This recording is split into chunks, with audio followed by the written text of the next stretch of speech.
Kembo, Natatan Zambi, Yamazulu, King Fumu Kwakuisa.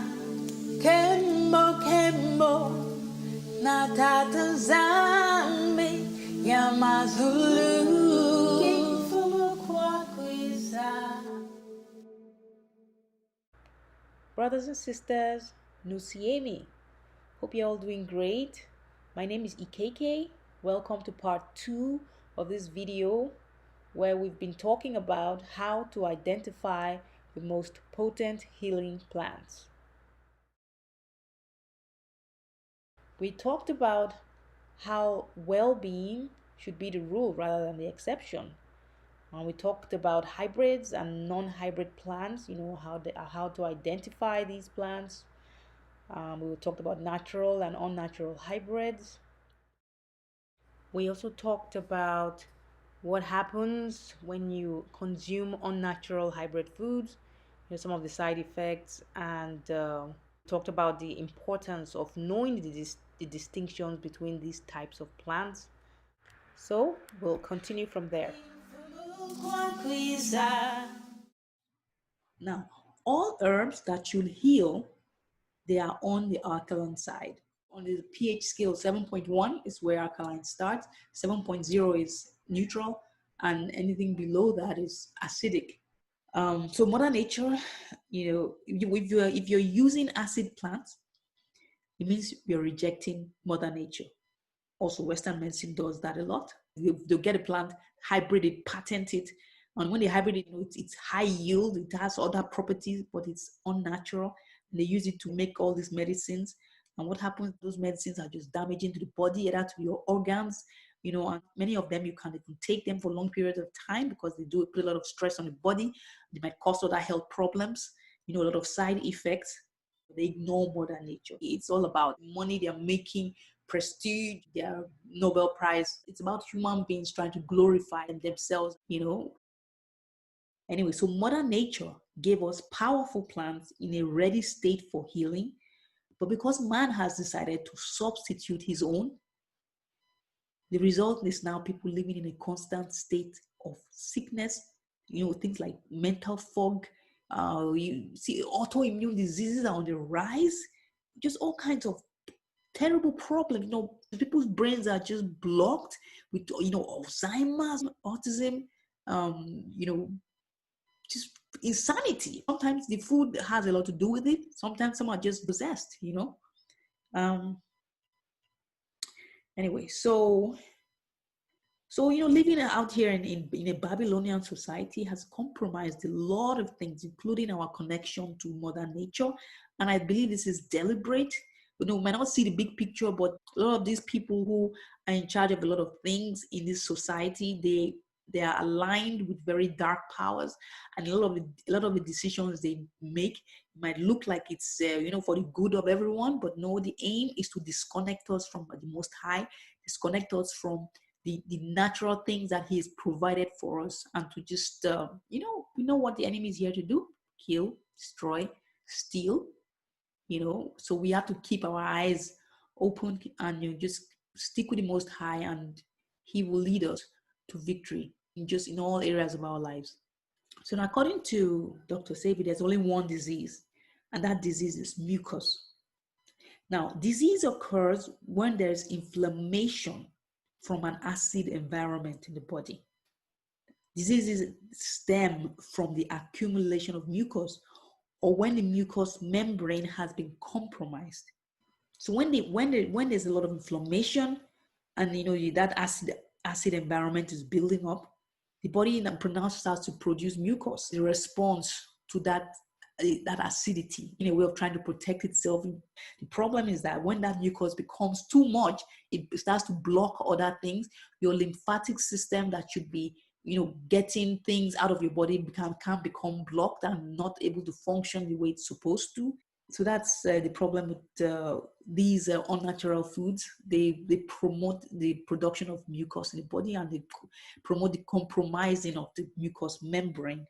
And now, in the case of Dr. Sebi, from his point of view, having diabetes is not different from having leukemia.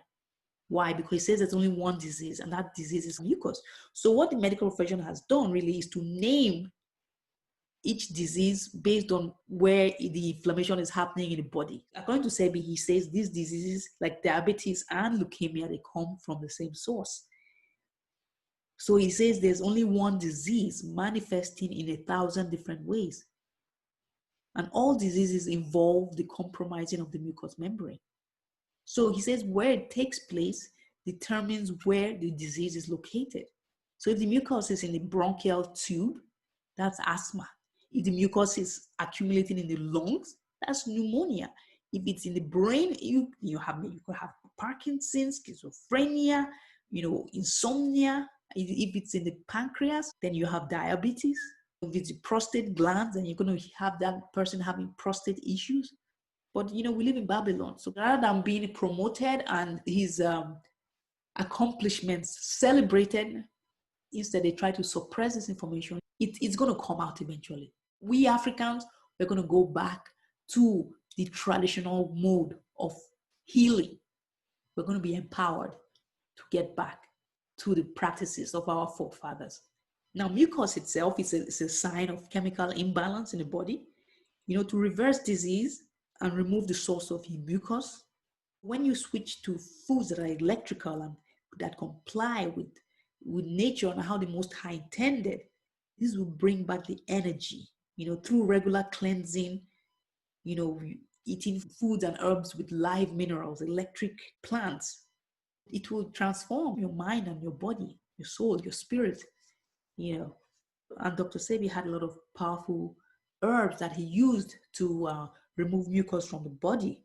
There are great herbs like burdock. You can have some of these as like teas and things like that. We'll do more on these groups of herbs, specific groups of herbs, those that are good for energy, those that are good for calming, those are good for male, female.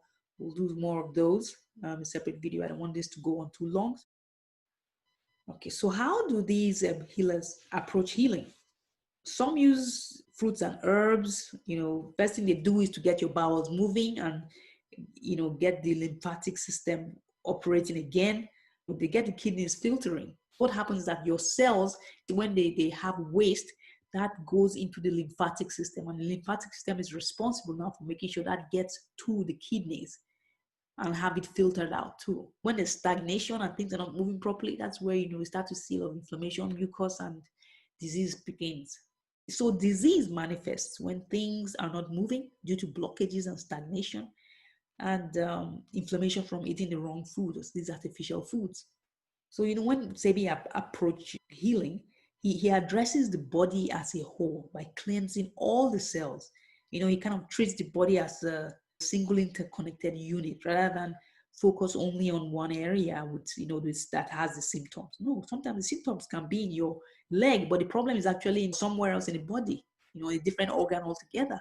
Sometimes you go to the doctor, they're like, they're not really sure what you're, so you become a victim of this guessing game where they're just trying different things. Some natural healers, they will look at, just looking at your face, they can tell what's wrong with you. They can tell you already what organs are in distress, what needs urgent attention, or, they can tell the state of your head from looking at your face. But in allopathic medicines, so we'll do a separate video on that, just noticing a lot of things that goes on there that really shouldn't be that way, but we'll talk about that some more. Most, successful natural healers, the reason why they are so successful is that they address the body as a whole. So basically, listen to your body. Sometimes you have a nagging headache, a pain, or something, you see all your skin problems, whatever. Your body is trying to tell you something. It's telling you, I need to heal, but I can't, because something that you are eating is actually causing me to be unable to heal, and it's not giving me what I need. So listen to your body. It's trying to tell you something, okay? Now, another approach to healing is the use of healing waters. Sometimes you have all these natural waters that come up from the ground. In some countries, you go and you find that the water is just full of minerals. And sometimes you go in there and it's very healing to the body. Sebi used that in his protocol in Usha village in Honduras to be able to use that water. But even if you ever see, some of these waters that come out from the ground, and sometimes they have a mineral analysis to tell you what what naturally occurring minerals are in that water. You go in there and you soak in it, and it's quite healing. I personally experienced that when I would travel to South America. There was a bath, like a public bath, and I had a knee problem before I went in there. By the time I got out a few hours later, my knee had stopped hurting. So some of those things are very healing. Another way of approach to healing, some people have the gift of healing, and they can heal through prayer and fasting. A good example is a healer like Yesaya himself. He delivered a lot of people. He delivered them through the power of the set apart spirit or the Holy Spirit. As we know from the Bible, Isaiah also said in Mark 9:29, he said, some demons can only be cast out through prayer and fasting. Brother Jonathan, in one of his videos, he said, the different levels of demons. Yeah, you can't be like a grade 1 Christian and try and be casting out the grade 5. I would advocate, having a strong fasting and prayer life. So let's talk about some examples of hybrid foods. And I will start with unnatural hybrid. You have soy, corn, sugar, which is made from the sugar cane. Echinacea, the seedless fruits, garlic, most potatoes, carrots, cabbage, cauliflower, cassava, beans, most beans, unless you find a wild variety. In the case of aloe vera too, it's an unnatural hybrid, unless you can find the wild variety. I'm going to do a separate video on aloe vera. The golden seal, peppermint, rice, most nuts, I think, except walnut, almonds, garlic. And in the case of non-hybrids, you have foods like bell pepper, cucumber, okra. In fact, what I'll do is I can even just give you an example of some of Sebi's. So if you look at what Dr. Sebi's nutritional guide has, it has all these, you have amaranth greens, avocado, bell pepper, chayote, cucumber, dandelion greens, garbanzo beans, exotic kale, lettuce, mushrooms, nopal, okra, olives, onions, sea vegetables, squash, tomato, that's cherry and plum only, tomatillos, I love tomatillos, turnip greens, zucchini, watercress, purslane, wild arugula for your vegetables, for your fruits. These are the things. These bananas, we have the burro bananas, berries, and then we have elderberries, cantaloupe, cherries, currants, dates, figs, grapes, limes, mango, limes, key limes only with seeds because there's a lot of seedless limes, melons, orange papaya, peaches, pears, plums, prickly pears, prunes, raisins, seeded raisins, because you notice lemon does not appear on this list, because apparently lemons are artificial too, which I was a little disappointed because I used to like lemons a lot. But like I said, it's not that you have to stop it, but just understand what it is. And if you're trying to heal and you're not, understand which foods are going to prevent you from healing. You have the sour sops and tamarind. They have herbal teas, burdock, chamomile, elderberry, fennel, ginger, raspberry, tila, grains, amaranth, fonio, kamut, quinoa, rice, bell, teflon, wild rice, nuts and seeds. You have hemp seeds, raw sesame seeds, the sesame butter, walnuts and Brazil nuts, oils, olive oil, coconut oil, rapeseed oil, sesame oil, hemp seed oil, avocado oil, and then you have some of the herbs that you can use for seasoning and peppers and things like that. And then the salts for your sweeteners. You have date sugar and pure agave syrup. It has to be pure. So you have to be careful where you buy it from. Because some of them are not made. They're made and they add. Told that some of them are adulterated. They actually add high fructose corn syrup to it or something. So you have to find an ethical source of that. Okay, so that's an example of some of the things. Now, the reality of the situation. Why these Franken foods? Well, of course, Franken foods, there are food that look like food, but they're not actually food. They are artificial. They're man-made, genetic modification. They're made for profit. They're made to look pretty, but they're damaging to the body. They don't really nourish the body. A lot of people need medication, supplementation, because these foods don't provide what you need. They're not nourishing. A lot of them are stimulants, and they're just non-foods. They look like food, but they're not really food. So, and obviously we're living in this Babylonian era, which, for now, it will not always be like this. But we know that the enemy is working very hard to destroy what the Most High has established for us. Same thing with food. They destroy the soil, producing non-food, frankenfoods, devoid of any real healing power or nutrition. People end up on medication and supplementation to try and maintain or regain their health. These medications, obviously, they have a lot of side effects. So it keeps people in that same poor state of health. People are sick all the time. So this is a system that has been established by the enemy. And they all these establishments, what happens? They get richer and richer at the expense of the masses who are getting poorer, and their state of health is just degrading. The system has been set up in that way, and people ask questions: why is it like that? It's not hard at all to know. It's set up by the enemy, and the aim is, we know, to steal, kill, destroy, to also destroy what the Most High has put here, to make sure that we are disconnected from the Most High. They try to confuse and deceive us with all these worldly goods, money, and things like that, to take our attention off the Most High. So just not get carried away by these things. So now that the food that should be healing us has now been altered and turned into poison. Why do we have more unnatural hybrid food available to us, cheaper than the original foods that are better for us, that are healthier, that are stronger, that are more healing? Well, first and foremost, I think a lot of it has to do with just human greed. People are more concerned with money, fame. They want to patent this or patent that. They want control. They want to control the seeds. They want to control, what you can plant and what you can eat. They want to control everything.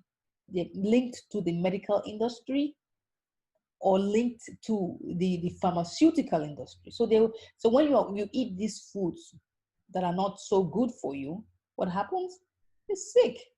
And when you're sick, what happens? They make money. They make money from your drugs. They make money from you being in the hospital, and your insurance, all kinds of things. That's why a few people hold, all the wealth in the world. A lot of things are interconnected, and they control everything. Everything's linked. We don't see it. We're just like cogs in the wheel, right? We're just like just in the wheel of things. We're turning the wheel for them, but unless you come out of it and look at the big picture, you don't realize how we've just all been like just being used and being we don't really see how much just pure wickedness that is in control of this world, in the form of our leaders who have opened themselves up to all kinds of wicked ideas and wicked entities, and those are the things that are governing this world today, unfortunately. But we know that is going to change, so it's temporary. So what is the result of ingesting all these artificial hybrids and non-food and frankenfood? Poor brain function, malnourishment, depression, low energy, and consequently, what did you get? The need for stimulants to get themselves going, And you have things like anxiety, confusion, ADHD, diabetes, headaches, autoimmune diseases, and various other states of disease. So really, the food that should be healing us has now been altered and turned into poison. Through genetic modification, through unnatural hybridization, paired with pesticides, it no longer has that healing property. Instead, it makes people sick, or it puts them in just below, just that average or below average health.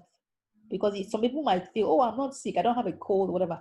But the brain is tired. Some people is brain fog. They're just tired. They are fatigued. They have aches and pains. It just, the quality of life is reduced. So what's the answer? Just stick to alkaline foods. Know the difference between all these foods. Detox regularly. With fruits and herbs to keep that lymphatic system clean and healthy, and also to get the kidneys filtering. So you do regular, detoxing and fasting, and some people go on a fruit fast. They just eat only fruits for like a few days or a week, or however long they want, and then some do it with herbs and fruits. Some only herbs, some only fruit. Just different things. But as long as you have the right formulation, you're sticking to these alkaline foods, you're gonna get much better results. So becoming a well-oiled machine, you start to see the difference. How do you achieve this? First, you stick to alkaline foods as much as possible. Know the different foods. Just do your research, find out more. Just find, you can join forums.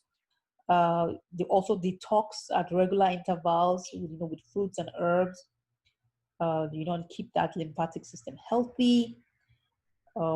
There's also, getting regular bowel movements to rid the body of waste, and to keep the liver and other organs, in good condition, clean and functioning properly. And also removing starch from the diet will make a huge change in your life. But we just went through the list of SEBI's recommended diet, and if you stick to that list, to make a big difference in your body. But I will mention here that it is not easy. Everything you pick on the shelf, most of them have starch in them, or sugar or something, and so for many this may be a little difficult at first, but it's something to work towards. It's a standard that you can attain, and you will attain it. The people doing it and they're happy with it. It's something that will lead to much better health, your body, your mind, and your spirit. Starch is you don't realize what it's doing to you until you stop it. A good way to get some of these foods. So if you can find a good farmers market, that's a good place to shop for foods. You find a lot of fresh produce there. Sometimes you find a lot of vegetables that you don't find in the supermarket. You can also grow your own food, so you have what you need. If you cannot find it elsewhere, it's good to have your own garden. Uh, in the case of Africa, though, I have to say a lot of really high starch foods available there. And sometimes I think it was deliberate, because it looks like a lot of the food our ancestors were eating were just relegated to the background. And these hybrids like cassava, rice were just flooded into the market through imported from other countries. And then the ones that we used to eat, they're not prominent anymore. Some of them you don't find it that much because the demand for it is low. Grains, there are others like things like teff. Teff is actually Ethiopian. There's the fonio and the amaranth seeds. You can get them in areas of West Africa. I'm sure also in maybe Central Africa or South Africa. But I can do a separate video to find non-hybrid grains, Africa, and just get a list of those and talk about it. Many of us go to Africa are going to start our own gardens. We're going to start growing our own food. And one advantage of living in a rural area is that you get to see the natives still eating a lot of food that their ancestors ate before the advent of all these commercial artificial hybrids that have flooded the African market. Okay. Also, to become a well-oiled machine, I would say good health is a combination of two things: physical and spiritual aspects. So we also need to keep an eye on the spiritual aspect. So you have a good prayer life and have good rest. Okay, so those are some of the ways to become a well-oiled machine. Also, we have to learn a lot of things and relearn the things that we have forgotten. The last 400 years with things being the way they have been, we've forgotten a lot of things that our forefathers did. It could be food, it could be spirituality, and the ways of living. We're living in a Babylonian society for the past 400 years. So we must unlearn a lot of things and relearn the things that we have forgotten. We might leave Babylon, but we should not take Babylon with us when we're going back home. And we've forgotten a lot of things. Why? Because, many generations, we know, as a result of Deuteronomy 28, we lost our identity, we lost touch with the Most High. A lot of things happened where we forgot a lot of things that our forefathers did. The diet, the food, our spirituality, and doing a lot of practices that they did, many years ago. And we lost that closeness we had, to the Most High. All as part of the punishment for, the disobedience or the sins of our ancestors. So we have to unlearn a lot of things and relearn the things we have forgotten, including the language. Very important too. And that this also brings to mind 2 Ezra 14:39, which suggests that we're going to have to drop a lot of the things that we think we know, or that we understand. We have to reform our hearts. That's like allowing new things, learning new things, and so that we can, and going back to how things used to be. And regarding unlearning, Sebi had something, really, really poignant, which is so true. He said, the African people lived for thousands of years without the aid of money. Now the African people find themselves needing money to feed themselves. They have departed so far from their ancestors that now they need money, something that was never part of the repertoire of Africa. You can't even eat if you don't have money. Now that Africa finds itself at a deficit financially, well, just go back to the ways of our fathers.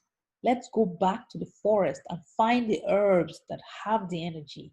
And in the meantime, we can grow the cotton that makes our clothes. We can experiment with organically electric foods where nobody buys food. That's a European thing. That's not an African thing. And Africans are dying because we have forsaken our fathers and mothers. Excellent statement by Sebi. And by the grace of the Most High, we're going back to that.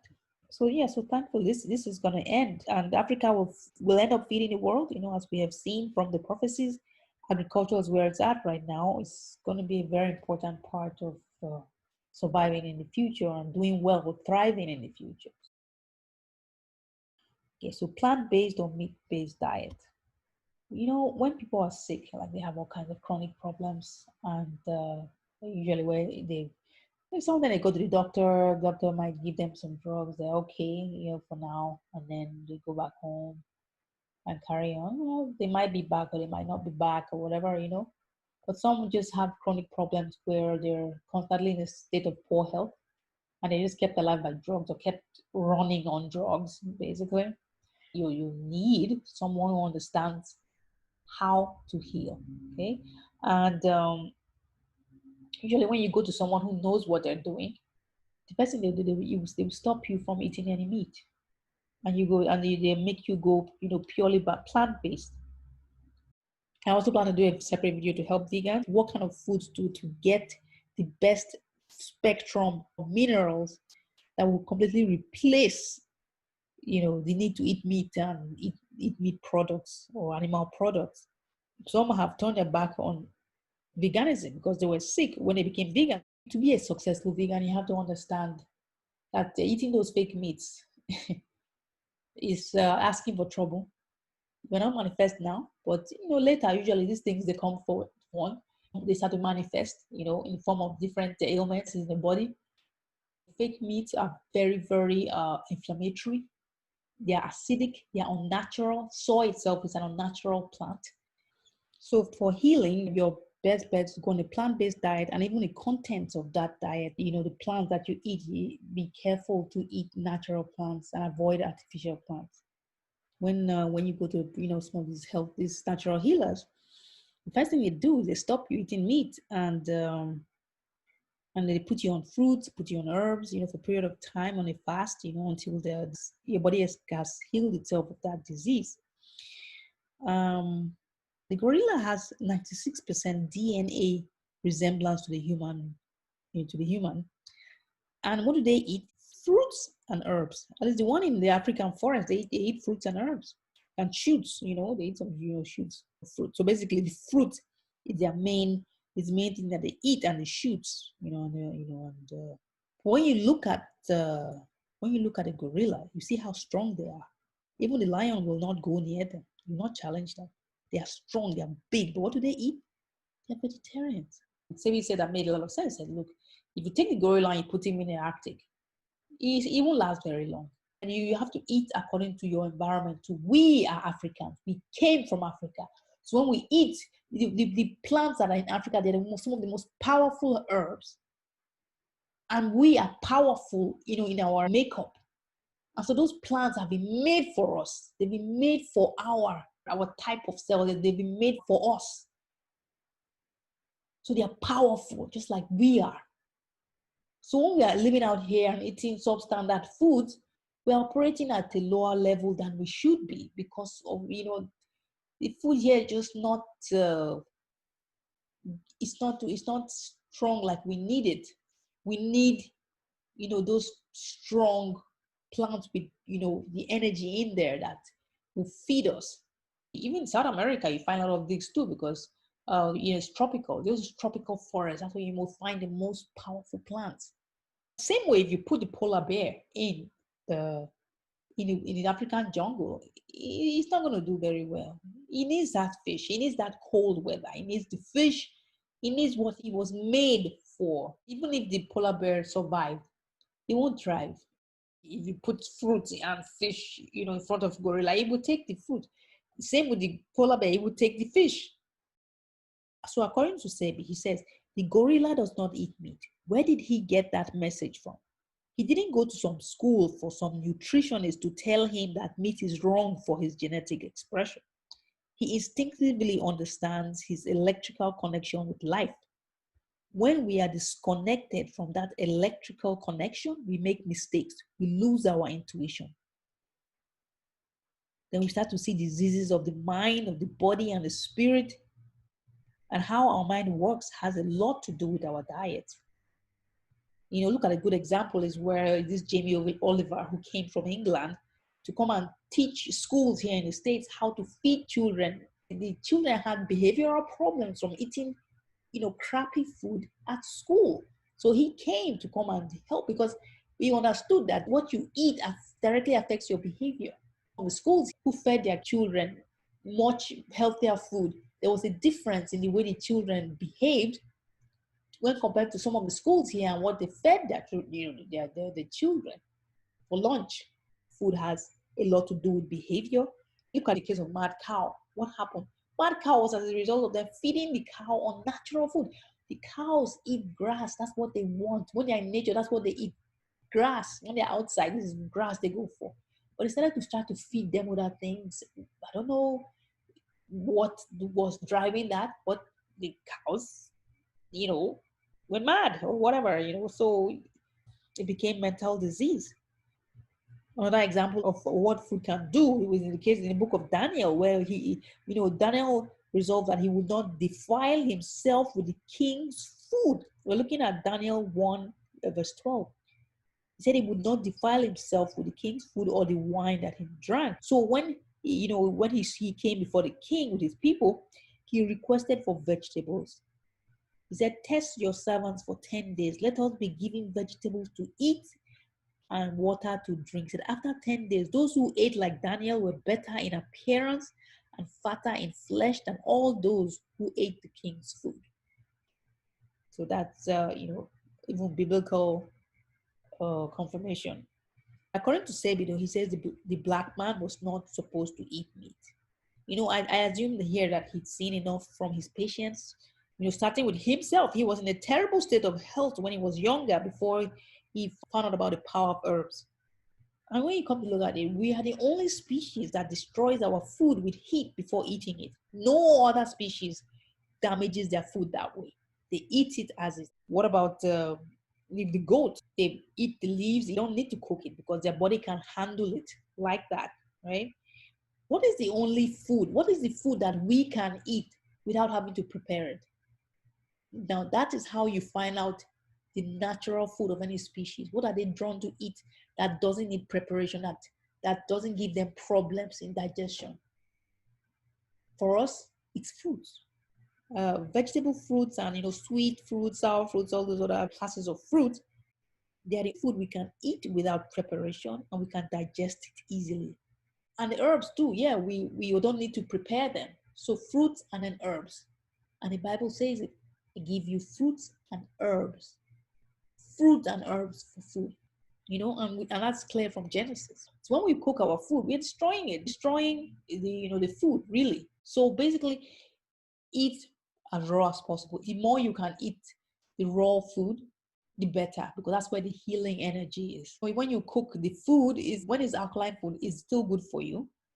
You just get more out of the raw food.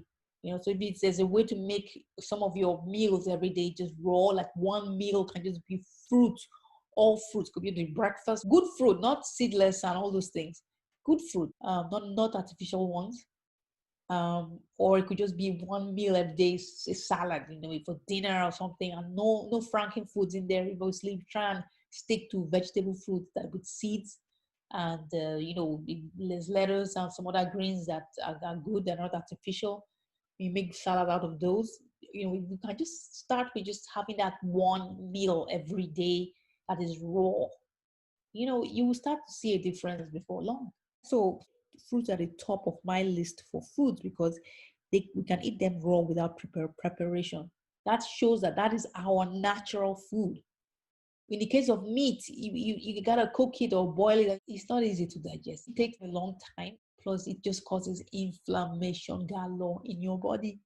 It's not your natural food. If you're eating food and it's causing inflammation, that's not what you're supposed to be eating. So you want to eat what your body loves naturally, but we process it so easily. It's in harmony with your body. It's in harmony. Okay. So in conclusion, I would say, to prevent falling sick, you need knowledge of what if each food is, what would each one do in your body, how to identify them. Also just, experimenting with different things and seeing what works for you. Always listen to what your body is saying. To end this, I would just say, when you stick with what the Most High has created and designed for us, since, as our creator, he has the blueprint.